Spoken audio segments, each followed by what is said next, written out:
Hi guys, it's your boy Ash again at Calf Kick Sports, and today we have a special guest in Cody Gibson, a UFC veteran, Tachi Palace Bantamweight champion, who will be facing off against John Dodson at XMMA on October the 23rd. Yeah, sorry, we just got cut off there. But yeah, obviously you're coming off a fantastic KO against Louis Sanadakis. You really worked your boxing in that. I thought your straight shots looked really good in that fight. Is that something you've been working on a lot lately? Yeah, I kind of grew up coming up in the game boxing. I come from a small town, and we didn't really have like a mixed martial arts gym.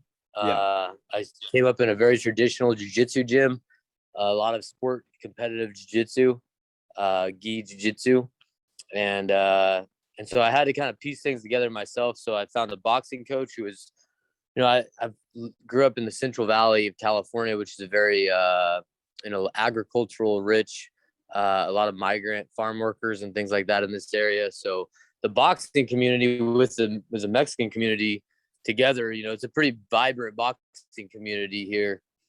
So I really grew up coming up in the game in a boxing gym, training with professional boxers and amateur boxers. So I think that gives me an advantage, just because I think it gives me better boxing than most MMA fighters. If all you do is train with MMA fighters, you realize when you're boxing professional boxers that there's levels, to it. Yeah, And of course. it's the same way if you were to train jiu-jitsu with with really high level jiu-jitsu guys, like there's levels to it. The same way if you were to wrestle with Olympians as opposed to just college wrestlers, or college wrestlers as opposed to just high school wrestlers. There's levels to it all. And so I just feel like it gives me a bit of an advantage in the boxing realm than a lot of fighters, because I box so much, and I was kind of engulfed in that culture. And my boxing coach, who's still like my main, I love, and still kind of like my mentor, even though I don't live here anymore. I saw him yesterday. It was great to see him. And yeah, so I think boxing, it definitely helps with my hands for sure. Yeah, I mean, I could see that going into that. Well, watching that fight actually. So I mean, just to kind of change gears a little bit, you actually mentioned that you want to knock out John Dodson, respectfully, of course. You're very respectful in your call out. But is that the kind of, what round do you envision that? Because that's interesting. He's never been knocked out before. Yeah, he's never been knocked out, but neither have I. I'm going in there to hurt him. Yeah. I mean, he's also never been hit by me, so yeah, that's true. I know he's fighting some big, some heavy-handed bantamweights, but yeah, I don't know. I don't see why I couldn't knock him out if I land something clean on the chin.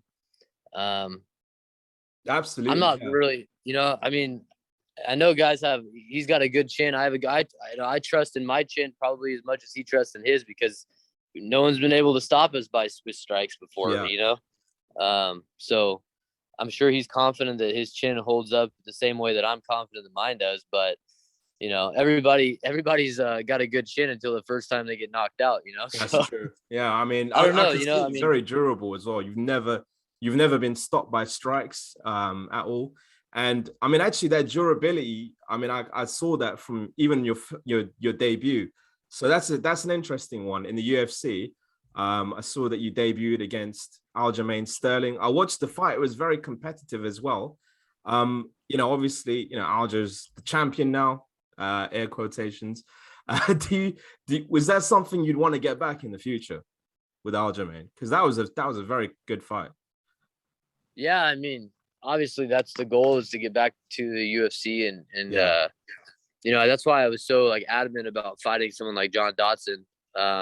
I mean, the fight with Louis, the way it came about and everything was great. And the fact that, he was a tough dude, big prospect out of Canada, but not really a name that people talking about. Why isn't this guy back in the UFC? Yeah. I think a win over Dodson, especially if I was able to finish him, it's going to be hard to deny me, nothing's ever been easy for me in this game.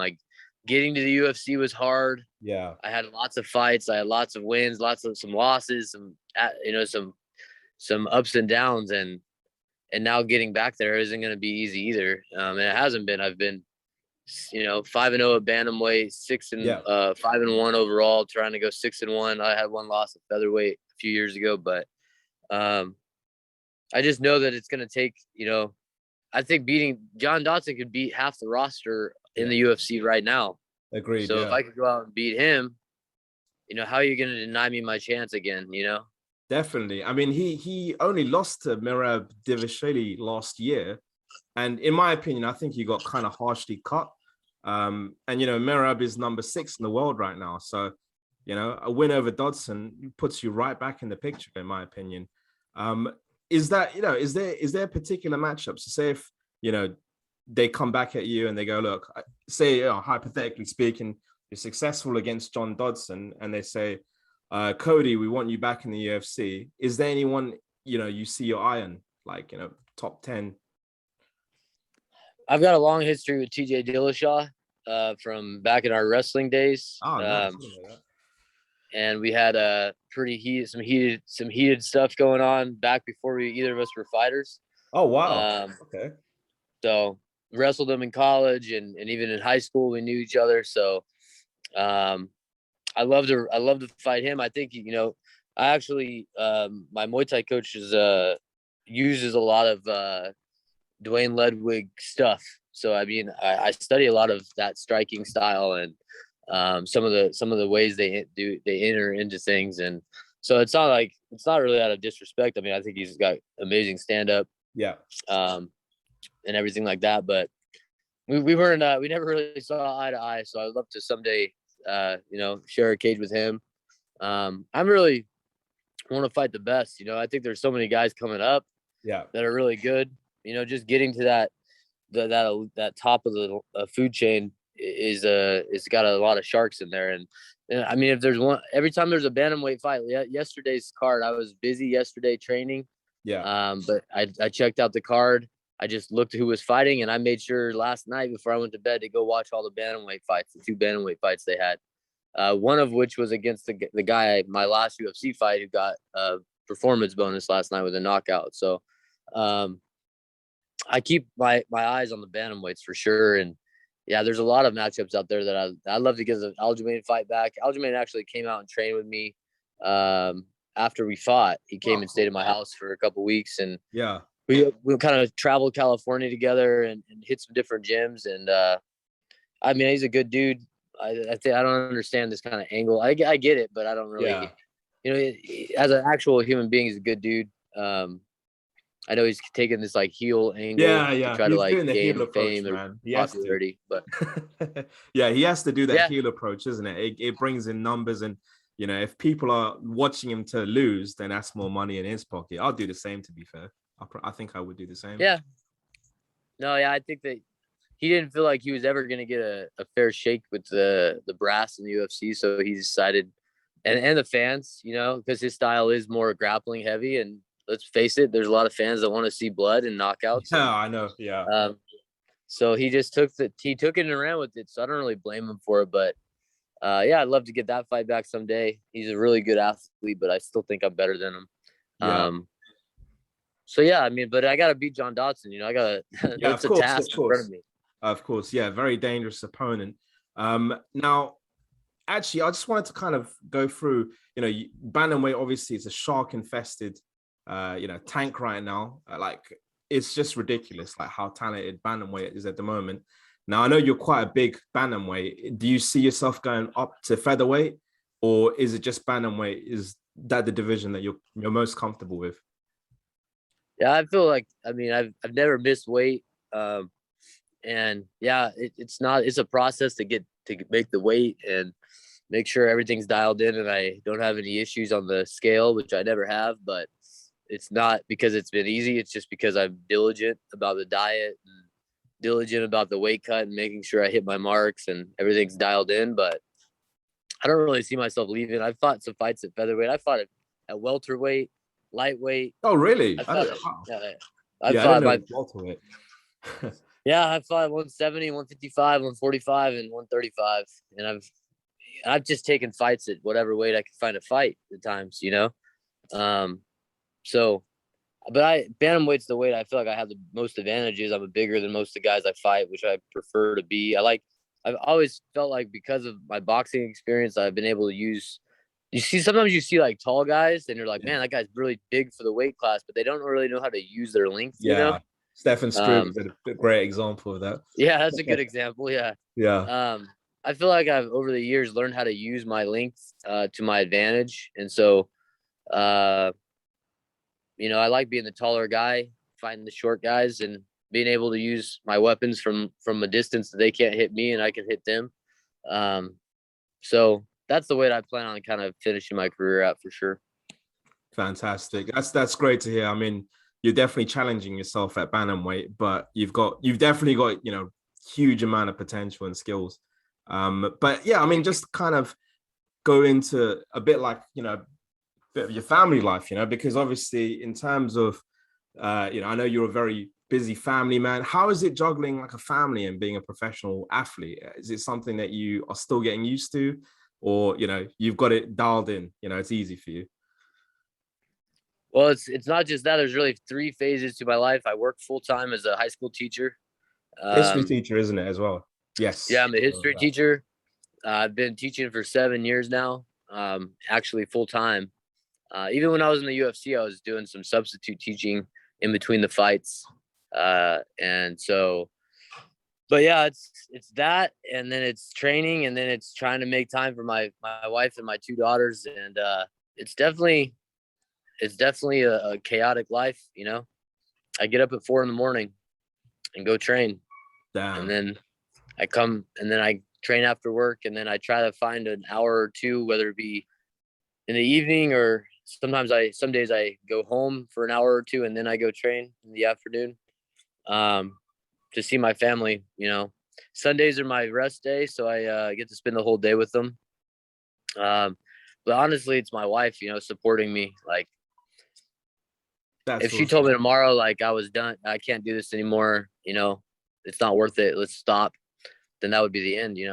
So if I didn't have her support, like, I wouldn't be able to do it. So it's really just her supporting me and believing in me and my dream. And we'll see where it takes us.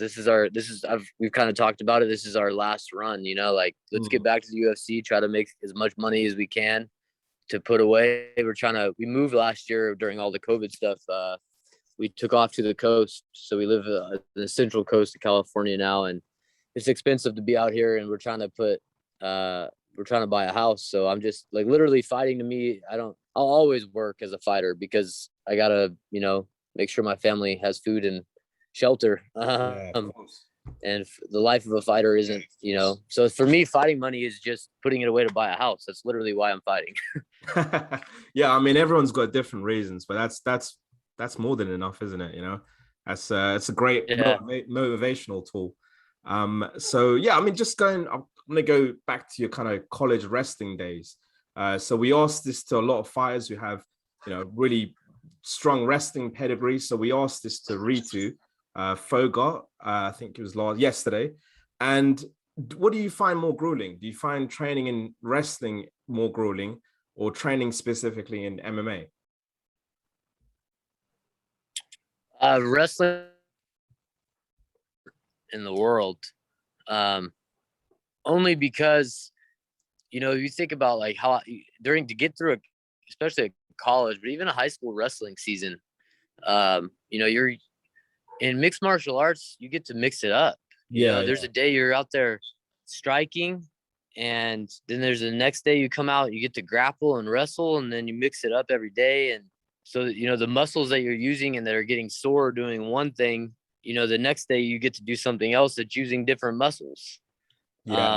Whereas in wrestling, it's the same thing every single day, grinding.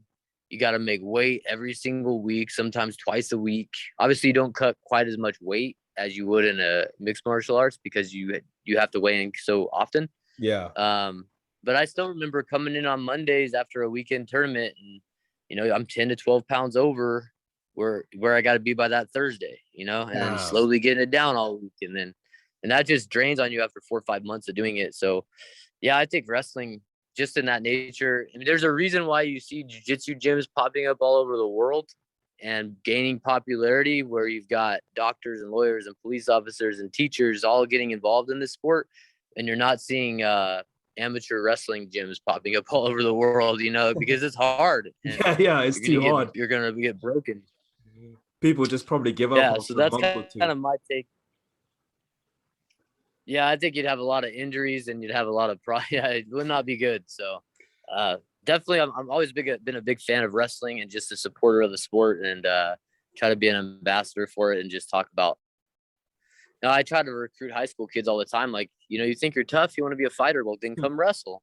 Come in the wrestling room and learn this, because if you can do this, then maybe I'll start listening and believing you. It's like that Daniel Cormier philosophy: embrace the grind, isn't it? Yeah, 100%.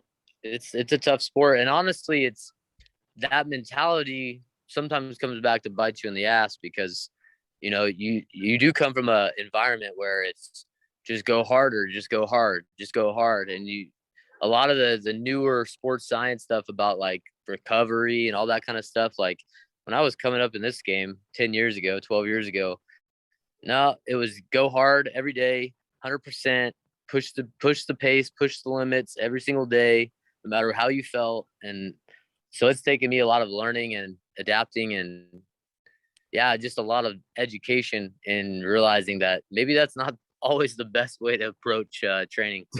Yeah, I mean, as the sports evolve, we're seeing a lot more kind of smarter ways of training. I mean, like as an example, I think in shooter box 15, 20 years ago, they were just knocking each other out. Like it was just a thing to knock each other out. And I don't think that's as common in MMA gyms, or maybe it is. I'm not too sure. But yeah, it definitely seems like everyone's getting a bit smarter in terms of training for sure. I mean, you look at some of those old videos of like, what's the gym down in where Jose Aldo came from? Novo now. Oh, good. Back in the day, they would just be like sparring 100% in MMA gloves, like weekly. And it's like, well, that seems kind of like maybe not the smartest way to go about it, like, I don't. Yeah. I mean, you could kind of see with Renan Barão, man, the guy was a freaking legend. And after, I think it was just all that hard training, man. You can't keep doing that and still be at that level. But yeah, it's nice to see that people are getting smarter with training, and hopefully it means a lot less injuries. But yeah, I'm gonna give you one final question, Cody, before you wrap this up. Where do you see yourself in 5 years' time? It could be Cody Gibson, the fighter. It could be Cody Gibson, the civilian. Could be Cody Gibson, the teacher. Anything. Where do you see yourself in 5 years to 10 years, really? 5 to 10 years. Well, I'm 30. I just turned 34, so I don't know how much longer I'm gonna be doing this. Yeah, this could be my last fight. I could have another 5 years of fighting. I don't know. We'll see where it leads. As long as me and my wife and I can make sense of it, and like we could justify the time it takes and away from the family and the sacrifices and all that, then I'll keep fighting. I love to fight. If it was just me by myself, I'd probably fight till I'm 50, because I love fighting. But you gotta weigh those things out. So I don't know, Yeah. I think I'll disappear. I'll go and be a dad, be a husband, and live my life. And I don't know. I'd like to stay involved in the sport, because I love the sport. But I don't know. Yeah, I don't know. 5 years. Sorry, go on. Be fighting. No, but I mean, either way, I mean, that is a success story. Whether you're a family man, UFC fighter, doesn't matter. So that's brilliant to hear. Cody, I'm gonna give you the final words, man. Where can we find you? Where can we follow you? Any sponsors? Anything you want to plug? Go. It's your spotlight. Yeah, thank you. You could follow me on Instagram or Twitter at the Renegade 559. If you're into fighting, I talk about fighting a lot, and if you're into politics, I talk about that a lot too. So those are the two things. If you want to follow me, you're going to hear about from me. So just I've got a new gym. I'm at the Pit, where Chuck Liddell famously came up at. It's an old school gym. Glover as well. And I've been here for just Glover's here. I've gotten a chance to train with him a few times, and he's got a big fight a week after mine. Obviously for the title. His real last shot at it. So we're all rooting for him. And yeah, it's been great. You know, Antonio Benuelos is like kind of my main guy here, and you know, his wealth of knowledge, and you know, they've been really welcoming to me. I didn't really know what to expect when I moved over here and started training with them, and he's just been great. It's been a great experience. I've gotten to learn so much, and you know, at 34, I feel like I'm still learning every day, and getting better every day. So I just want to thank them, and then yeah, that's it, man. The fight's on October 23rd. It's a Saturday. The promotion's called XMMA. It's XMMA 3, and they let anybody pretty much stream it live on YouTube. So there'll be multiple streams online. You can go to the official one from them, from their website, but then there's a lot of those like Twitch type feeds too that do it. So there's plenty of ways to watch it, but yeah, I mean, I can't promise anything, and I've been doing this for too long to try to make it, you know, to really tell you, you know, what I think is going to happen, but you know, I have my thoughts of what I think I can do in there against Dodson, but the only thing I can really promise is that it's going to be a fun fight, and it's going to be an action-packed one, and I'll be moving forward and trying to get him tired. You know, he's a sprinter and I'm a marathon runner, and I got to turn it into a marathon. So that's the plan. For sure. Cody, it was a pleasure having you on. I'm going to wish you all the best of luck in your fight. And, you know, hopefully both of you come out, you know, nice and healthy at the end of it as well. But yeah, wishing you the best. And again, thanks for coming on, man. Hey, appreciate you having me. Take care. Take care, man.